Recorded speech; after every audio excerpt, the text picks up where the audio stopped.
네, 여러분, 코칭 프로그램, 원서 강도 코칭 프로그램에 참여하시는 모든 여러분들 환영합니다.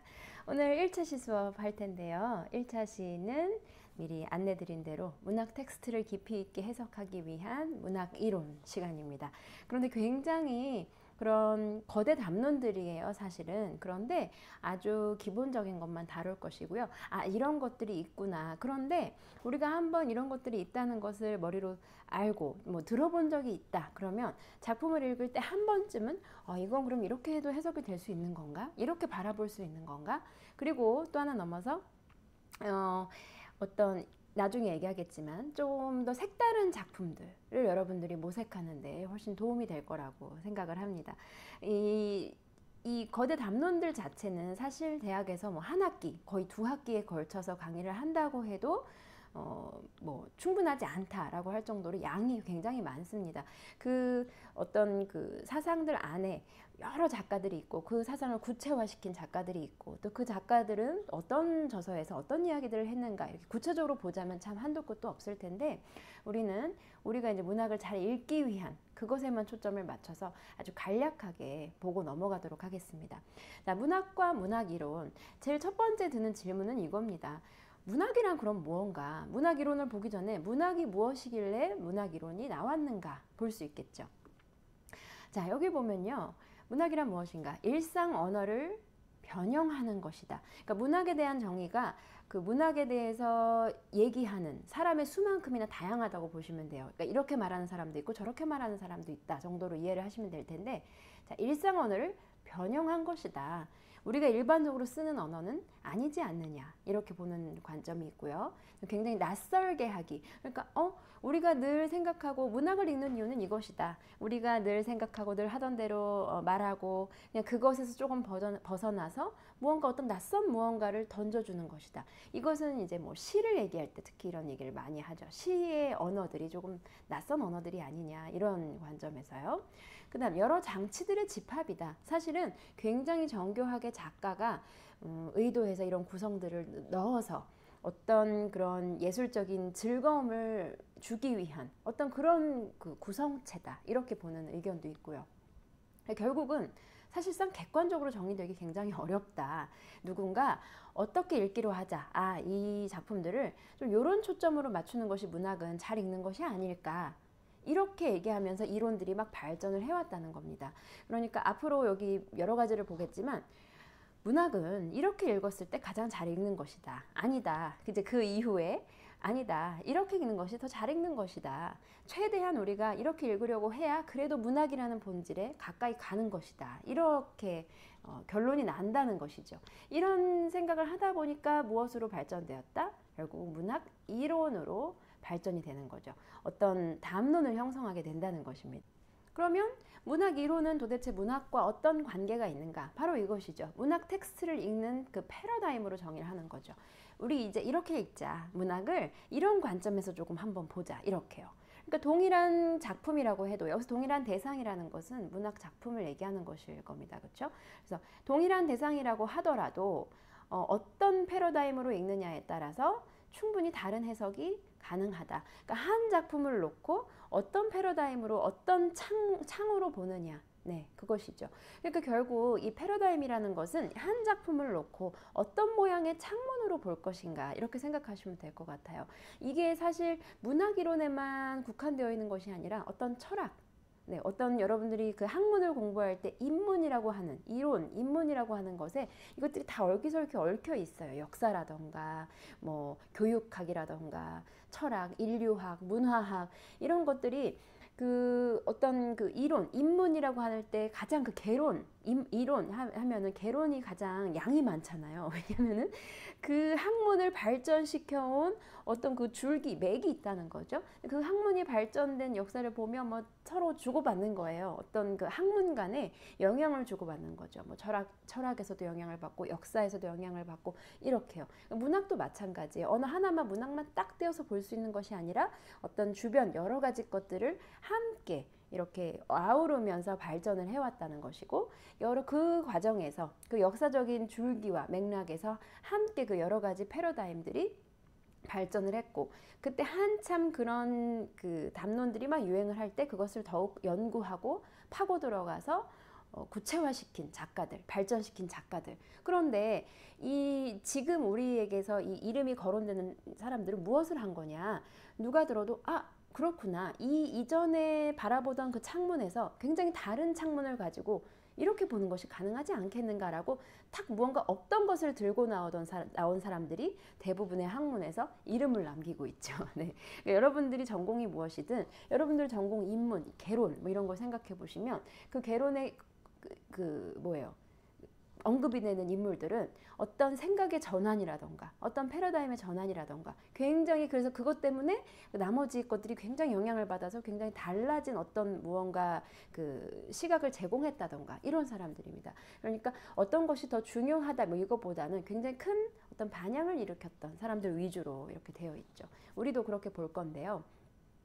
다른 해석이 가능하다는 건 우리의 해석이 적절히 되고 있는 것인가, 지금 읽고 있는 방식이 어떤 근거가 있는 것인가, 그러니까 내 마음대로 읽는 것이 아닌가, 읽기 경험이란 무엇인가, 우리는 어떻게 텍스트와 마주하게 되는가, 이런 것들이 문학과 문학이론 관계에서 얘기되어질 수 있는 것이죠.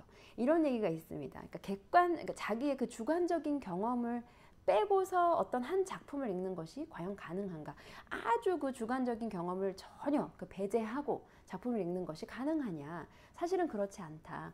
그러니까 그때 예전에 그 셰익스피어가 발표한 그 어떤 작품, 그 셰익스피어가 살아있을 당시에 논의되던 그 작품과 지금 우리 세대가 읽는 그 작품 간에는 어떤 다름이 존재한다는 거죠. 우리는 우리대로 우리 시대에서 우리대로 우리에 맞게 읽는다는 거예요. 그러니까 그 사람이 그 독자가 사는 시대, 사회적 배경 이런 것들을 다 배제하고 읽는 것이 과연 가능하냐, 주관적인 생각이 이만큼도 안 들어가게 읽을 수 있느냐, 사실은 그러기가 굉장히 힘들다는 것이죠. 네. 그런데 그때 잊혀진 작품들과 지금까지 얘기되는 작품들 간에는 어떤 차이점이 분명히 존재할 텐데 계속 지속적으로 어떤 다른 해석을 낳는 것이 가능한 작품들이 계속 살아남고 있는 것들이죠. 자, 그러면 주요 문학 이론들, 그러니까 문학을 해석하는 다양한 패러다임, 다시 말하면 문학을 바라보는 다양한 창, 이것은 문학뿐만이 아니라 여기 제가 지금 적어놨는데요. 문학 이론은 단지 문학만을 위한 이론에서 끝나지 않는다. 영화 평론이라던가 뭐 비평, 미디어 비평, 정치, 대중문화, 철학, 사상 뭐 이런 전 사유의 영역으로 확대될 수 있는 이론들이에요. 그래서 세상을 읽는 다양한 시각, 다양한 창이라는 것은 세상을 읽는, 바라보는 다양한 시각의 그런 어떤 그 초석을 제공해 준다 정도로 보시면 되겠습니다. 여기 보시면 신비평, 러시아 형식주의, 구조주의 뭐 들어보신 거 있을 거예요. 마르크스주의, 탈식민주의, 페미니즘 뭐 지금 굉장히 논란이 뜨거운 이제 지금까지도 막 이야기되고 있는 그런 것들, 특히 뭐 탈식민주의라던가 마르크스주의라던가 페미니즘 이런 것들은 지금도 꼭 문학을 얘기할 때만이 아니라 뭐예요? 전반적인 사회 현상이라던가 어떤 미디어, 영화 여러분들 그 영화 평론 같은 거 비평 한 줄 보면은 뭐 막 굉장히 어려운 말들이 있잖아요. 그러니까 어떤 시각으로 바라보느냐에 따라서 한 작품을 놓고도 비평가들 사이에 굉장히 다양한 그런 분석이 나올 수 있는 것과 같다는 것입니다. 우리가 조금 구체적으로 들여다보도록 하겠습니다.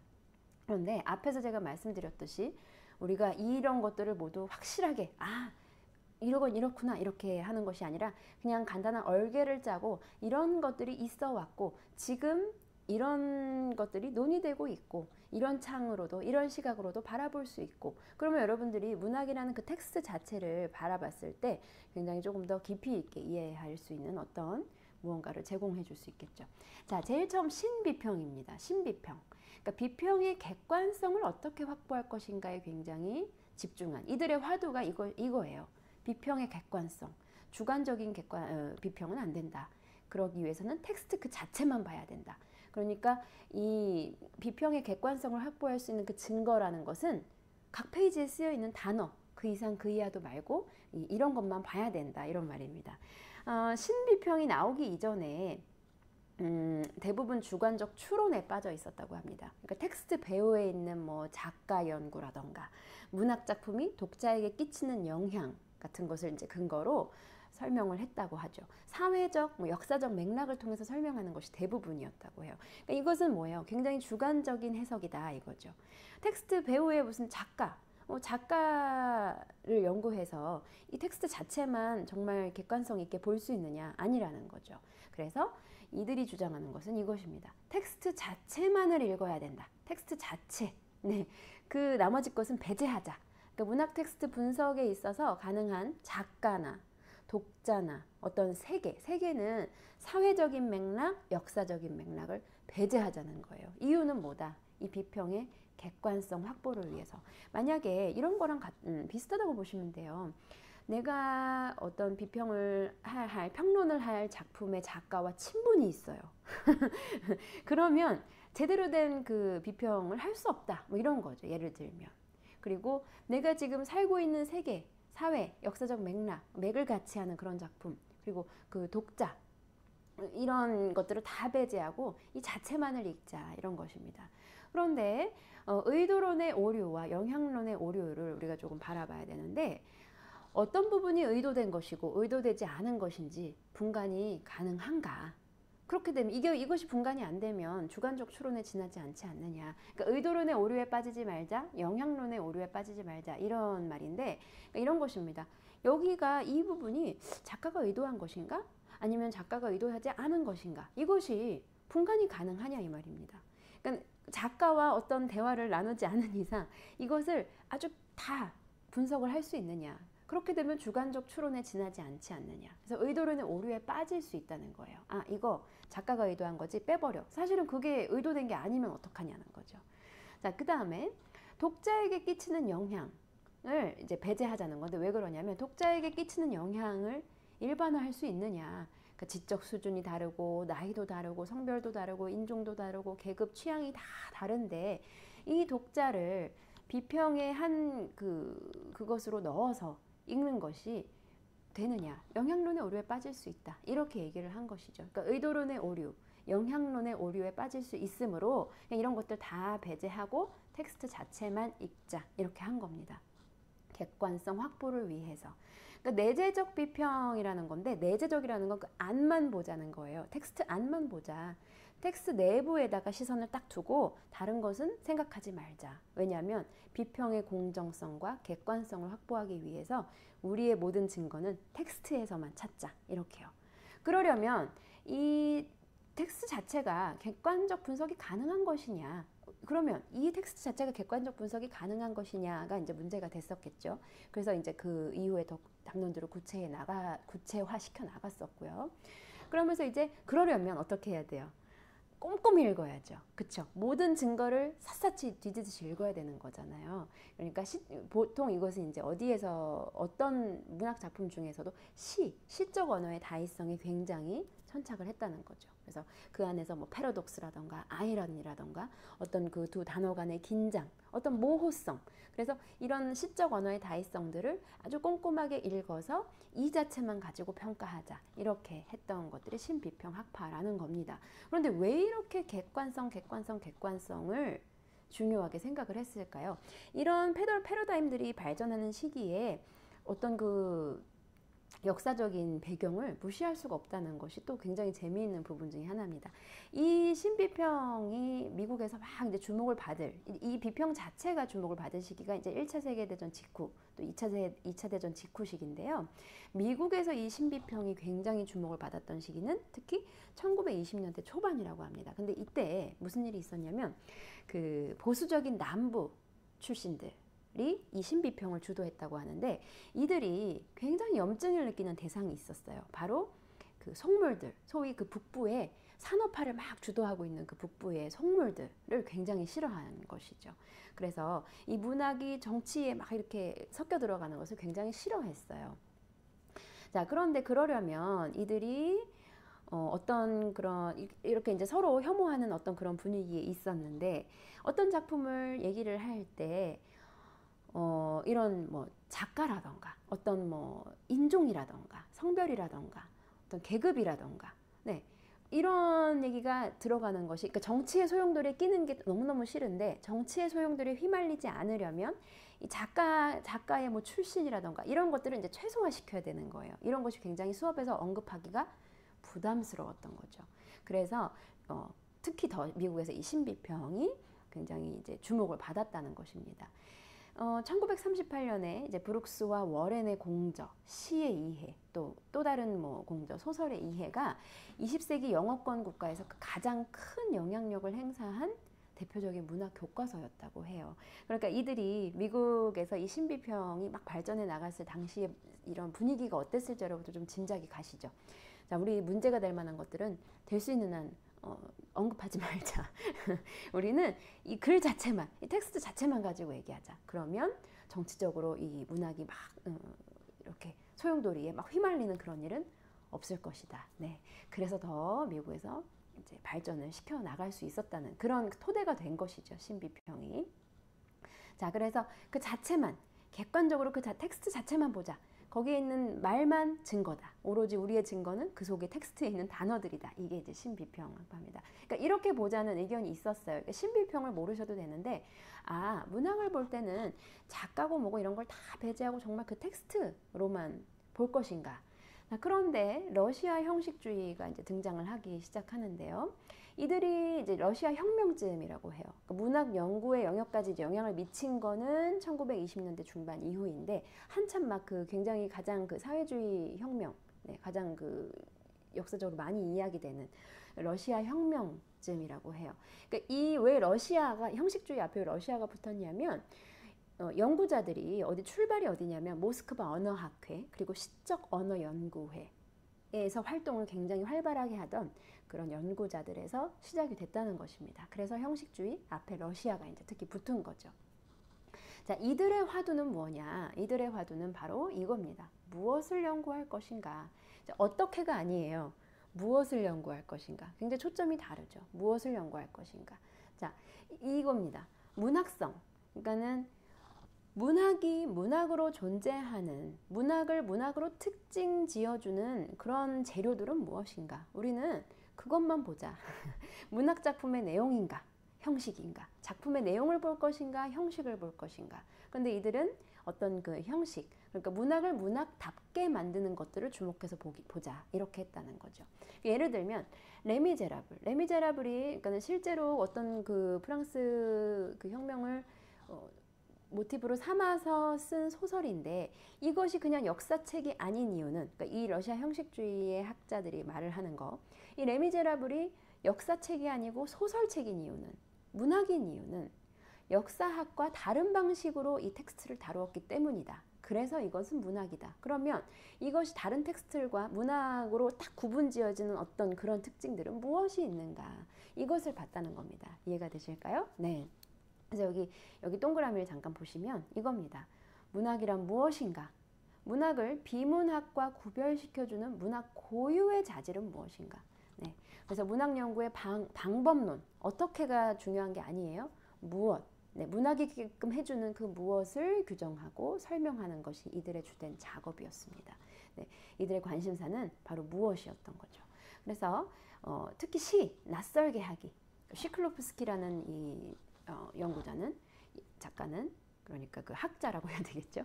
예술은 우리로 하여금 사물을 느끼게 하기 위해 존재한다. 그러니까 우리의 일상, 그냥 늘 반복되는 일상인데, 여러분들 그 시를 읽으시면 내가 늘 보던 사과도 달리 보이는 거, 그런 경험이 있으시죠? 어떤 사과에 대한 시를 읽었는데 사과를 이렇게도 보네. 이 시인의 시선이 참 독특하다. 특히 시에서 그런 걸 많이 느끼시죠? 그래서 낯설게 하기. 이제까지 알던 사과가 아닌 것 같아. 이 시를 읽고 나니까 내가 알던 사과가 아니야. 뭐 이런 거요. 네. 그다음 여러분들 그 유명한 시 아세요? 연탄재 함부로 발로 차지 마라. 너는 누구에게 이렇게 뜨거웠던 존재였던 적이 한 번이라도 뜨거웠던 존재였던 적이 있느냐. 이제 연탄재가 달리 보이죠. 그냥 연탄재를 치워야 될 무엇이 아니라 누군가를 불살라서 뜨겁게, 누군가를 따뜻하게 해줬던 그 뜨겁게 불태웠던 그 무언가, 타고남은 그 무언가로 보이는 거예요. 낯설게 하기는 바로 이것입니다. 내가 알던 그 연탄이 아니네. 이제껏 알던 연탄재, 그것이 아니네. 이렇게 되는 거예요. 네, 그래서 어떤 그 사물에 대한 낯선 새로운 어떤 그런 시각을 제공하는 그것이 바로 예술의 본질이다. 그러니까 우리로 하여금 사물을 다르게 보고 그동안 알던 우리가 그냥 일상에서 늘 마주하는 그 사물로 아니게끔 보이게 하는 것은 문학이다. 그것이 예술이다. 이렇게 시클로프스키가 얘기를 했다는 겁니다. 자, 그리고 문학을 문학으로 특징 지어주는 것 중에 하나 바로 스토리와 플롯이다. 자, 스토리와 플롯의 개념을 가지고 어떻게 설명했냐면요. 스토리, 그러니까 줄거리라고 보셔도 돼요. 사건을 단순히 인과 관계에 따라서 일어난 순서대로 이렇게 나열하는 것. 그러니까 우리가 어떤 책을 읽고 그 무슨 책인데 주인공 이래가지고 이렇게 됐단 얘기야. 이것 자체가 문학이 될 수 없다는 거예요.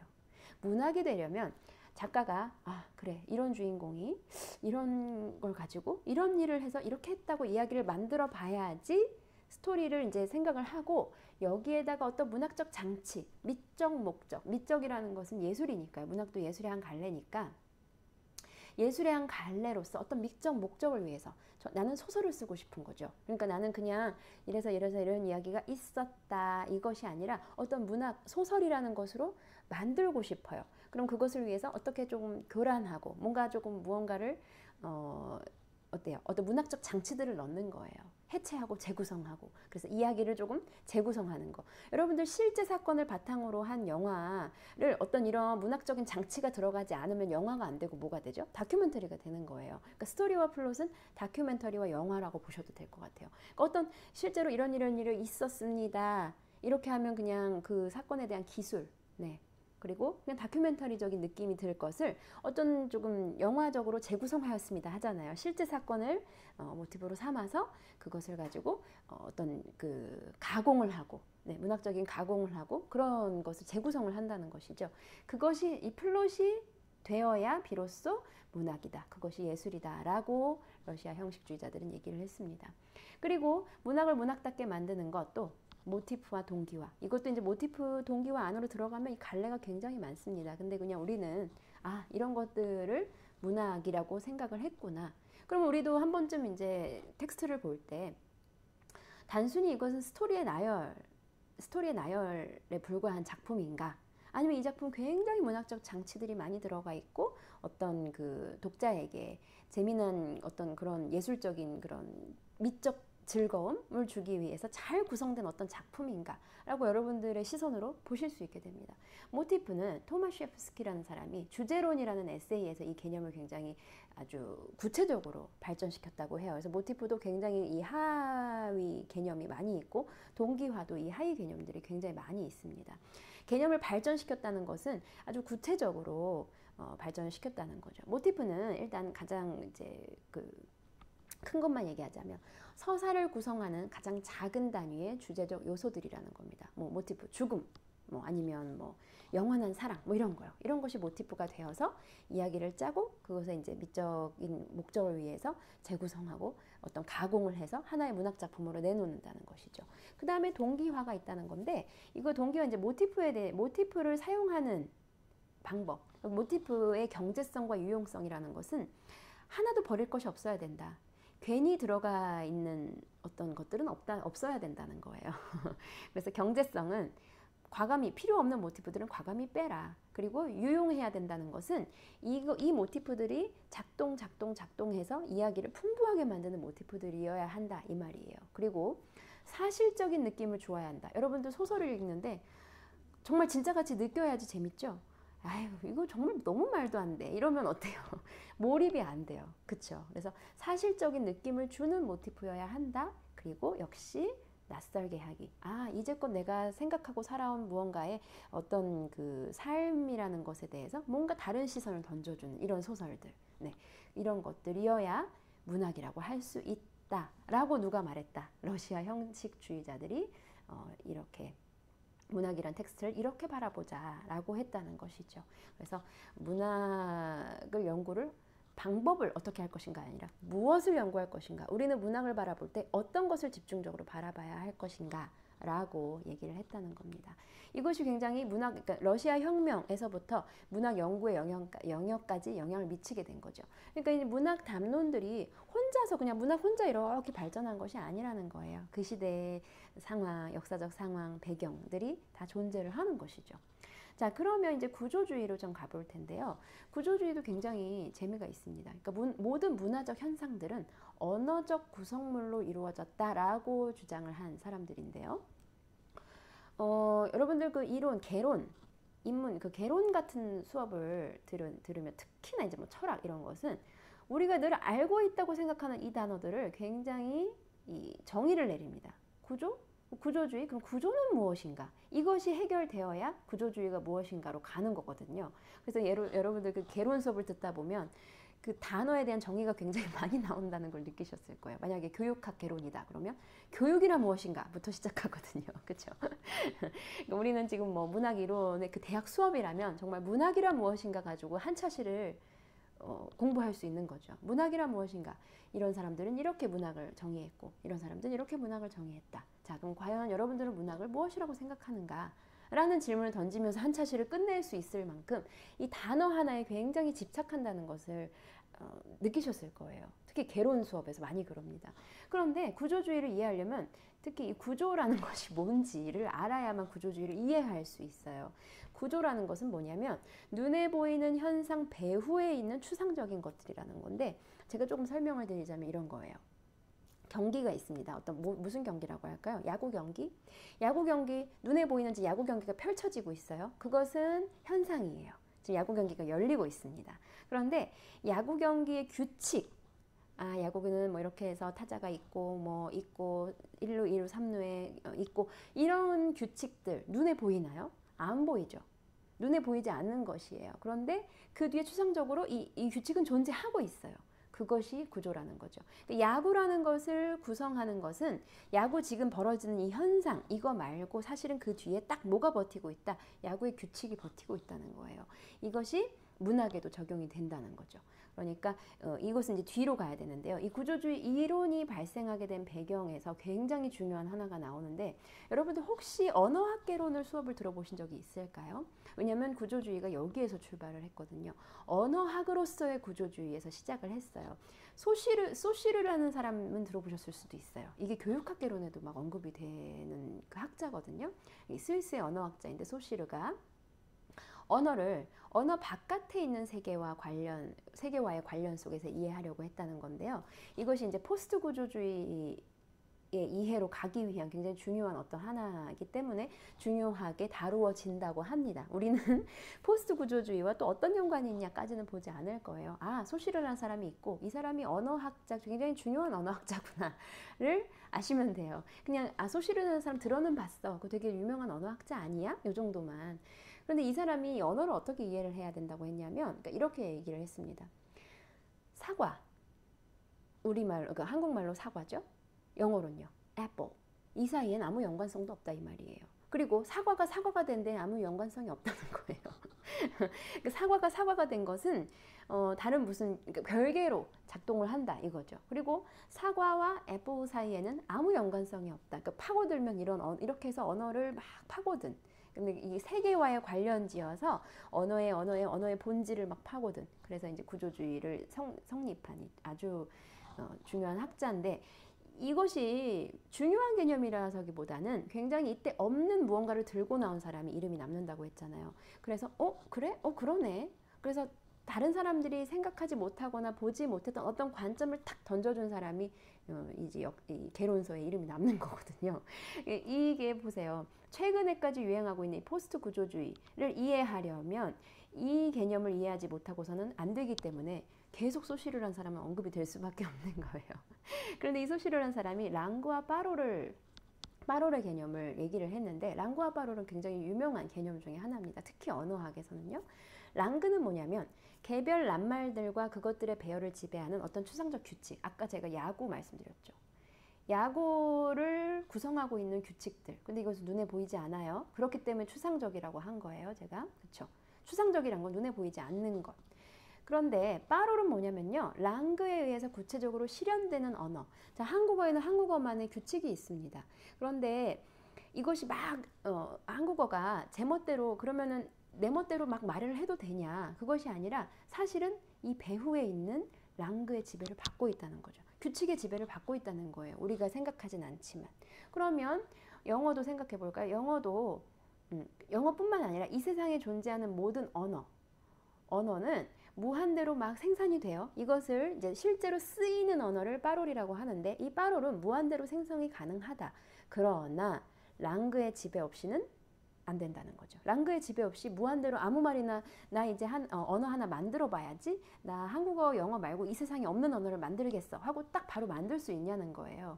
말의 생산은 가능한데 사실은 그 뒤에 뭐가 있다, 보이지 않는 언어의 규칙이 존재하고 있다는 거죠. 그래서 랑그와 빠롤의 개념을 정립을 하고 구조주의를 막 만들어 나갔습니다. 야구 똑같아요. 지금 이 규칙들의 지배에 의해서 지금 내 눈앞에 야구 경기가 펼쳐지고 있어요. 그거는 아까 언어로 말하자면 빠롤 같은 거죠. 그런데 야구가 그냥 막 하는 것 같은데 보면 사실은 다 규칙의 지배를 받아서 하고 있다는 거죠. 그것이 랑그라는 거죠. 네. 그래서 이렇게 해서 이건 이제 언어학적인 문제니까 여기서 더 막 깊이 이론을 정립해서 언어학에서 이제 정립을 한 학자 소시르, 소시르라는 학자가 있었다. 이 정도만 아시면 되겠습니다.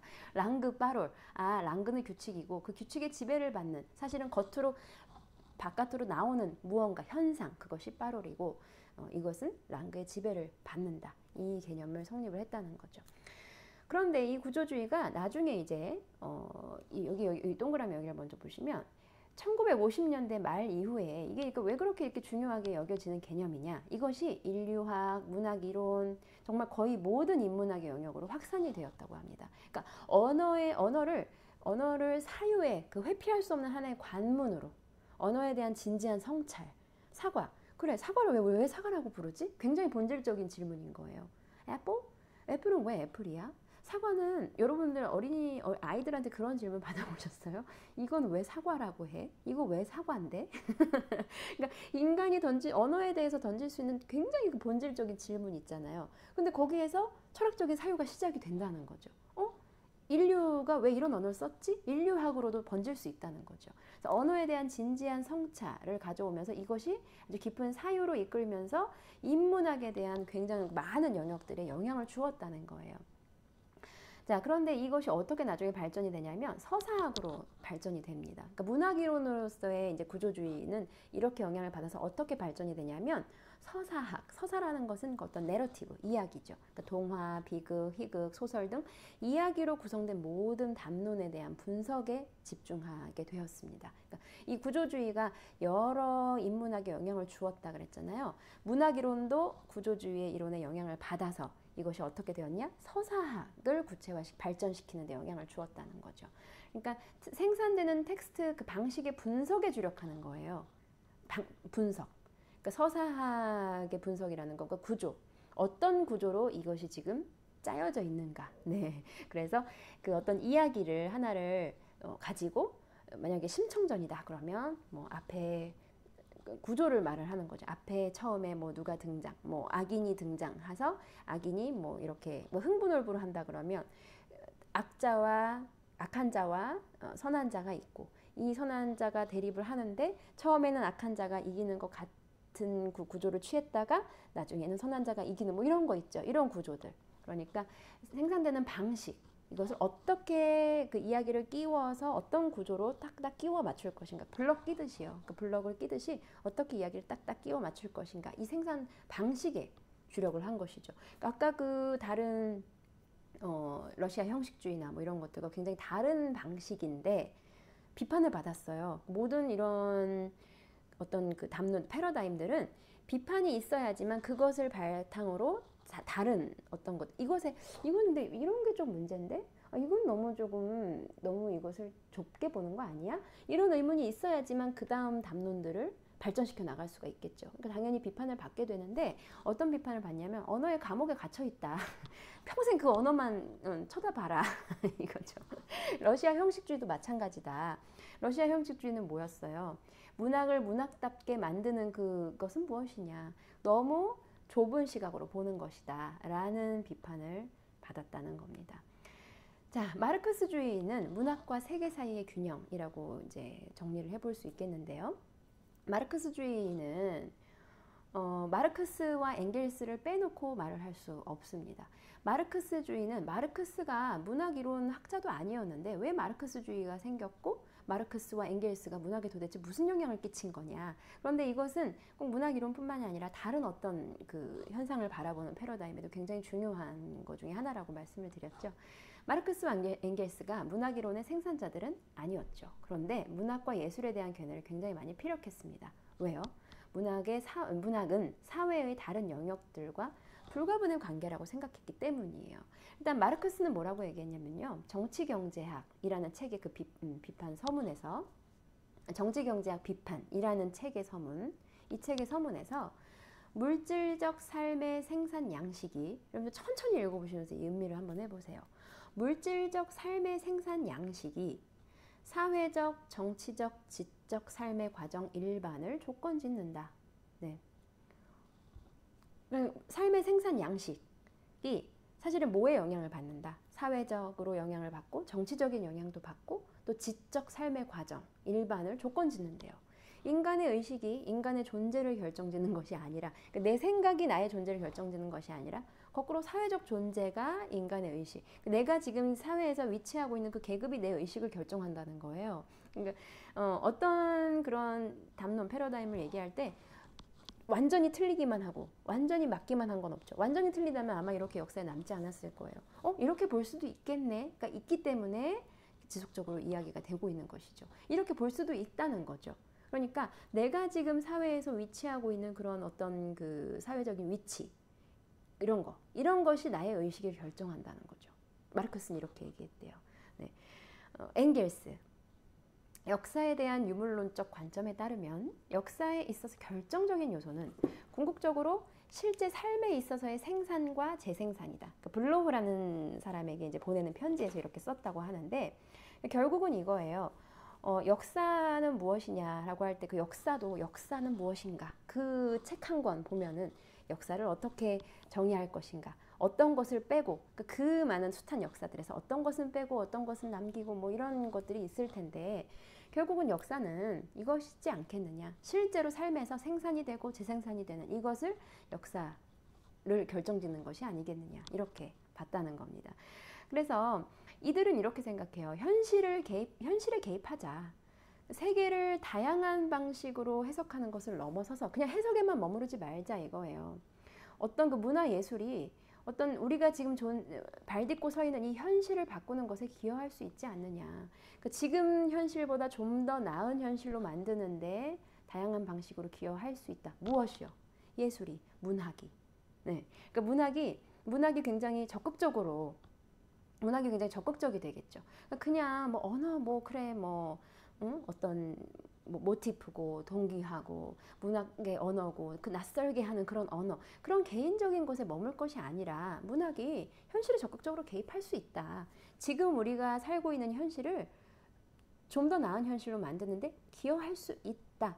이런 이제 마르크스주의의 영향을 받은 작가들은 어떻게 했어요? 굉장히 사회적으로 비판하는 그런 작품들을 많이 쓰겠죠. 네, 그럴 수밖에 없습니다. 그러니까 이런 작품들을 볼 때 마르크스주의를 빼놓고 해석하기는 굉장히 어렵다는 거예요. 그러니까 우리는 이런 배경들을 좀 알고 있으면 굉장히 작가가 정치적으로 어떤 그런 것들을 피력하네 이래 했을 때 이때 작품이 쓰여진 시기에 마르크스주의가 굉장히 유행이었나, 굉장히 주목을 받았던 어떤 그런 사상인가까지도 볼 수 있다는 거죠.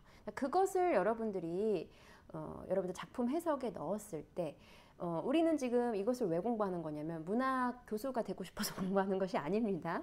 우리는 문학 이론을 가르칠 교수가 되고 싶어서가 아니라 지금은 일단은 어떤 컨텐츠를 만드는 데 있어서 내 컨텐츠가 깊이 있고 차별성이 있는 컨텐츠를 만들기 위한 그런 작업을 지금 시작을 한 건데, 이런 것들을 알고 문학을 바라보는, 어떤 텍스트를 바라보는 것과 그렇지 않고 그냥 뭔가 그냥 세세한 영어 문법들만 다루는 것과는 퀄리티가 다를 수밖에 없습니다. 그래서 우리는 한 번쯤은 이렇게 말하는 사람들이 있었구나, 문학을 이렇게도 봤던 사람들이 있었구나를 보는 것이 굉장히 중요하다는 거죠. 여기 왼쪽에 보면요, 문학은 인간의 다른 모든 생산활동의 산물들과 마찬가지로 그것이 생산된 사회의 경제, 정치, 문화, 이데올로기와 불가분의 관계를 맺고 있다. 그러니까 어떤 영화가 굉장히 정치적인 이슈를 담고 있다, 뭐 이런 영화 있잖아요. 그러니까 충분히 그 생산된 사회에 어떤 여러 가지 것들과 복잡하게 얽혀 있다고 보는 것이죠. 그러니까 문학 작품에 대한 올바른 이해는 이 관계에 대한 정확한 인식과 통찰에서 출발해야 한다. 그러니까 굉장히 총체적으로 바라봐야 한다. 가장 이 담론들 중에서 패러다임 중에서 가장 총체적으로 문학이라는 것을 바라보자라고 말한 것이 바로 이 마르크스주의라고 할 수 있어요. 그런데 이것이 우리 문학에도 굉장히 영향을 주었다고 합니다. 사회주의 리얼리즘이라는 것이 각광받던 때가 있었는데 이때가 바로 1980년대 한국에서 전개되었던 민족문학, 민중문학, 이 민족문학론 형성에 굉장히 일정 부분 몫을 행사했다고 하죠. 네. 사회주의 리얼리즘, 네, 이것이 굉장히 어떤 그 각광을 받던 때라는 거예요. 민족. 그런데 이것이 이제 정치적으로 어떤 그런 것을 넘어서서 문학, 민중문학이라는 것 자체가 벌써 뭐예요? 문학이 굉장히 깊게 어떤 사회에 개입을 했다는 거죠. 현실에 개입을 하는 거예요. 사회주의 리얼리즘. 그래서 문학 작품에 대한 해석, 평가를 넘어서서 창작 방법도 이래야 한다라는 것까지 제시를 해서 굉장히 중요하게 이야기가 되는 어떤 우리가 중요하게 들여다봐야 할, 그러니까 이런 것에 영향을 받은 작품들이 분명히 우리 한국 문학이든 뭐 있다는 거죠. 그래서 국문학과에서 만약에 이제 문학을 공부한다 그러면 이런 사회주의 리얼리즘의 어떤 그런 것을 영향을 강하게 받은 작품 딱 보면 그런 것들이 있을 수 있다는 거예요. 네. 그래서 여러분들이 어떤 앞으로 그냥 뭐 영미 문학이 아니라 어떤 그냥 한국 문학을 읽더라도 요 시대에 쓰여진 특히 이런 굉장히 마르크스주의에 굉장히 영향을 강하게 받은 작가다 한다면 아, 마르크스주의 현실에 개입해야 된다. 더 나은 현실로 만들자. 그럼 작품의 색깔이 딱 이해가 되실 거예요. 그렇죠? 그래서 굉장히 중요한 어떤 것 중에 하나라고 볼 수 있겠습니다. 그 총체성. 그냥 유기적으로 존재할 수밖에 없다. 어떻게 그 작품 하나만 딱 떼서 볼 것이냐 이 말이죠. 그러면 탈식민주의로 넘어가도록 하겠습니다. 탈식민주의의 화두는 이겁니다. 뭐 하나로 딱 정의하기 힘들 수는 있지만 이거예요. 과연 훌륭한 문학이라는 그 훌륭한의 개념은 무엇이냐 이건데 우리 단어에서도 볼 수 있듯이 탈식민주의, 식민주의로부터 벗어나는 거죠. 그러니까 인문학 전반의 화두가 되었는데 이 사이드라는 사람의 에드워드 사이드라는 사람의 저서 오리엔탈리즘이 출판된 1978년 이후에 문학 이론으로 자리를 잡기 시작했습니다. 이게 무슨 말이냐면 수천 년 동안 서양이 여러분들 이 오리엔탈리즘이라는 책을 읽어보신 분도 계실 거예요. 아니면 읽어보지 않았더라도 들어는 본 적이 있을 수도 있어요. 제목에서 볼 수 있듯이 20세기 중반의 근대의 역사, 제국주의에 의한 식민지배, 피식민지의 그 현실의 생산, 그러니까 식민지와 피식민지. 그러니까 이것이 문학에서도 그대로 적용된다는 거예요. 수천 년 동안 서양과 동양을 나누는 것 자체가 서양이 중심이 되고 타자로서의 동양을 바라본다는 거죠. 동등하게 그냥 존재하는 것이 아니라 그냥 서양의 어떤 다른 타자로서의 개념이 동양이고 동양성이고 이것에 대해서 어떤 의미, 개념, 이데올로기 그러니까 출발이 서양이 주축이 돼서 동양에 대한 이미지, 동양이라는 개념, 동양이라는 의미 자체가 서양을 중심으로 생산이 된다는 거죠. 이것이 어떻게 그렇게 생산이 되어 왔는지 이 책에서 분석을 하고 있는 거예요. 그러니까 서양이 주축으로 있고 그것을 중심으로 동양이나 동양성에 대한 것이 발전해 왔다는 거죠. 그래서 이것이 탈식민주의 논의를 촉발시키는데 문학에만 국한된 것이 아니라 그냥 인문학 전반에 이것이 화두가 됐어요. 우리가 탈식민주의에 대해서 어떻게 이해할 것이냐, 동양을 어떻게 이해할 것이냐, 아주 이 책을 막 파헤쳐서 어떤 여러 가지 이제 담론들이 형성되기 시작한 거죠. 물론 이 책에서는요, 지금 우리가 떠올리는 동양이 아니라 중동을 딱 중심으로 얘기를 많이 합니다. 그래서 좀 지금 우리가 생각하는 딱 동양하면 떠올리는 그런 것과 좀 거리가 있을 수는 있지만 아무튼 그 제국주의에 의한 식민지와 피식민지 그리고 2차 세계대전 종전 후에도 세계는 여전히 그 과거 식민지 종주국들 있죠. 1세계들 그리고 그 예전에 강대국이라고 불렀던 그 제국주의의 그 강대국들 그리고 미국 중심으로 지금 이제 축이 많이 미국으로 넘어가긴 했지만 여전히 강대국들 서양 중심으로 가동이 이 세계는 되고 있다. 그리고 유럽과 북미 중심의 문화와 언어와 이념이 여전히 지배되고 있다. 그래서 이제 이 문학계에 던진 화두는 이거였죠. 그러니까 인문학 전반에는 과연 동양, 서양인이 본 동양으로 어떻게 이미지들을 왜곡시키고 만들어 왔는가.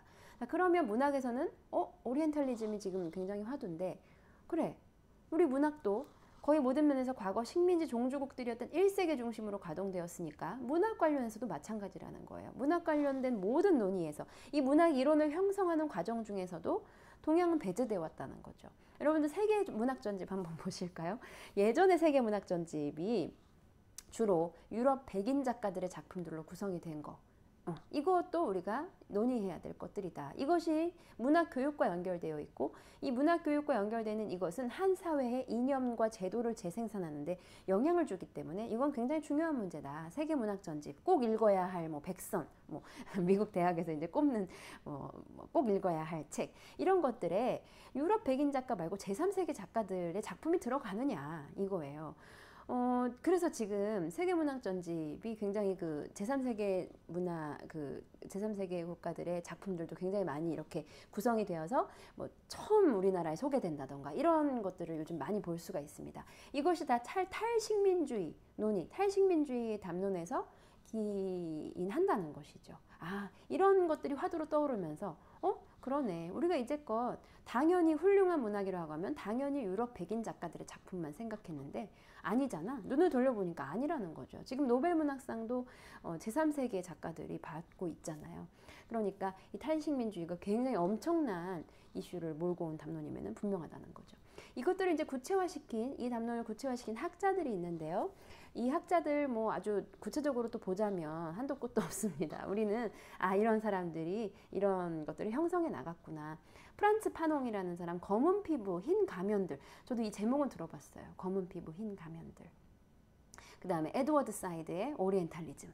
구체적으로 이 논의를 촉발시킨 프란츠 파농이 탁 던지고 에드워드 사이드가 아주 불을 붙였다고 하면 할 수 있겠죠.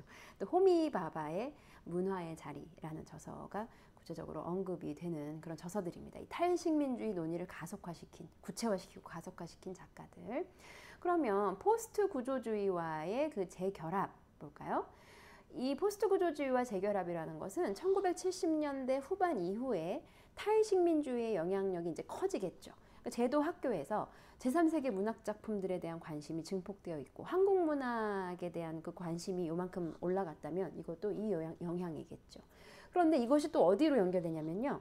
인종, 성, 계급 등의 그 주요 모순들에 대한 담론하고 이렇게 연결이 되면서 이 탈식민주의와 포스트 구조주의가 이렇게 결합을 하는 그런 양상을 보였다 이겁니다. 이것이 구체적으로 어떤 양상을 보였고 그래서 어떤 담론을 이뤘는가까지 보는 것은 우리에게 너무 깊이 들어가는 거고 얘기할 거리가 너무 많기 때문에 그랬구나. 탈식민주의가 동양 서양에 대한 어떤 그런 다른 어떤 중요한 화두를 던진 것에는 분명하다.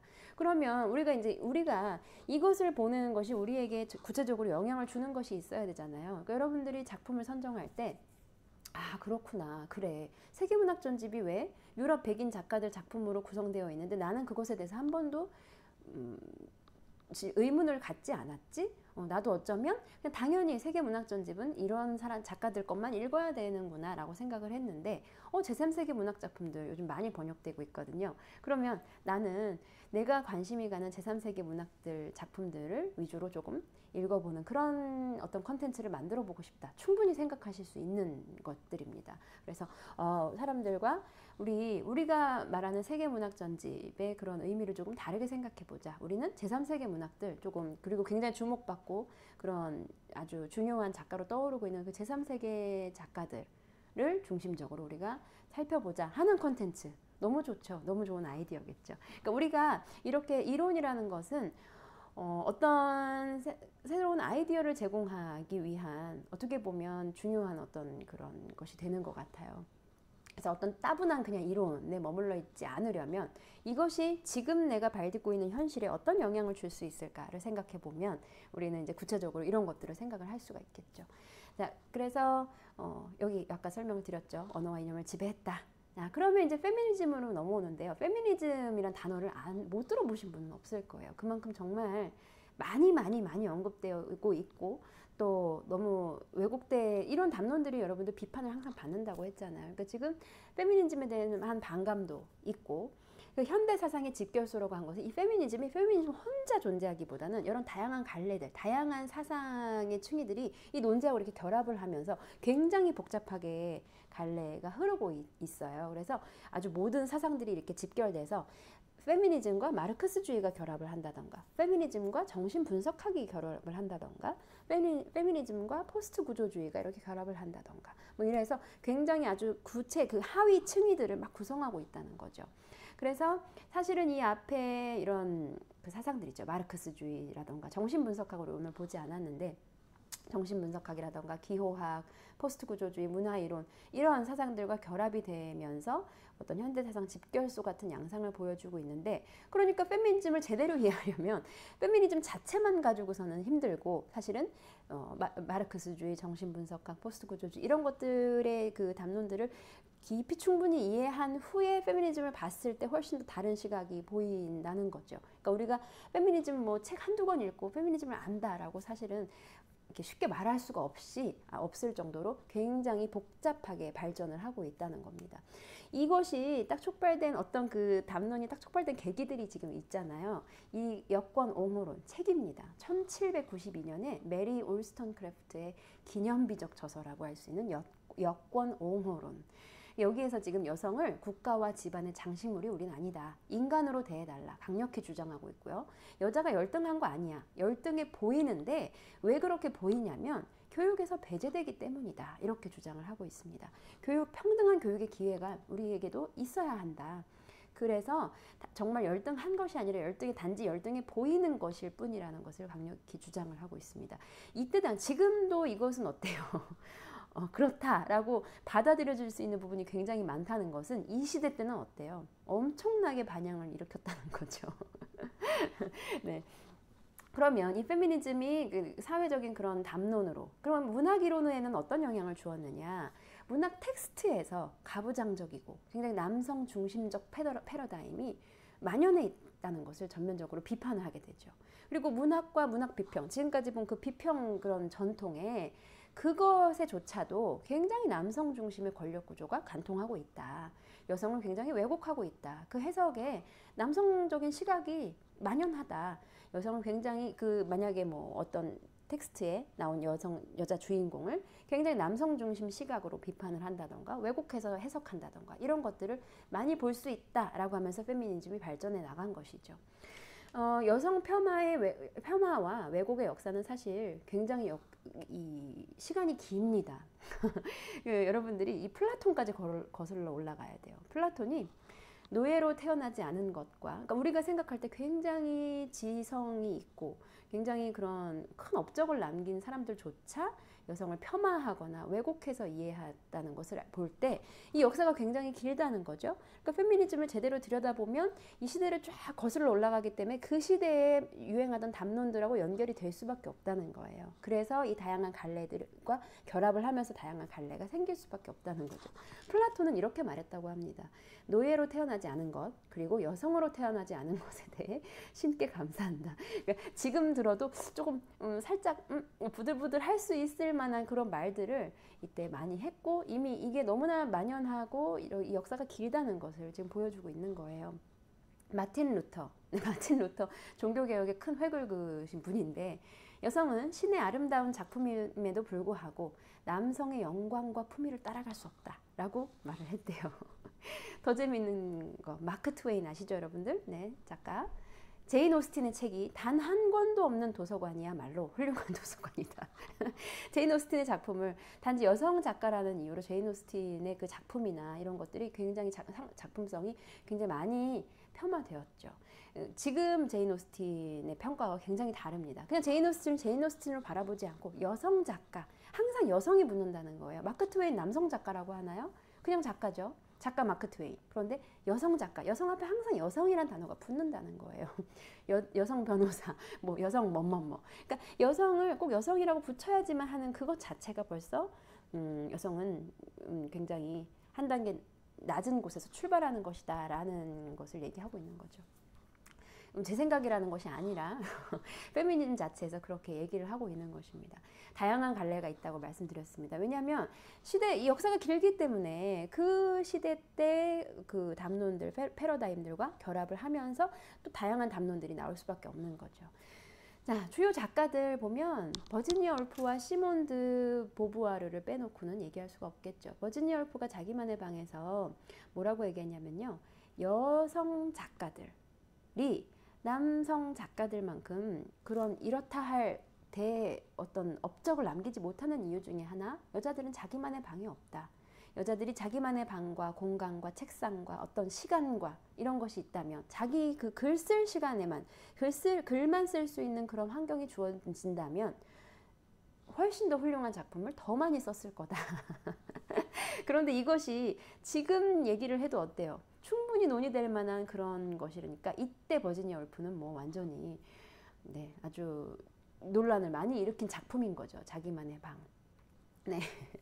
그리고 여기서 이제 설정을 합니다. 자, 셰익스피어에게 뭐 찰스 디킨스라고 할까? 찰스 디킨스에게 여동생이 있다고 가정을 하자.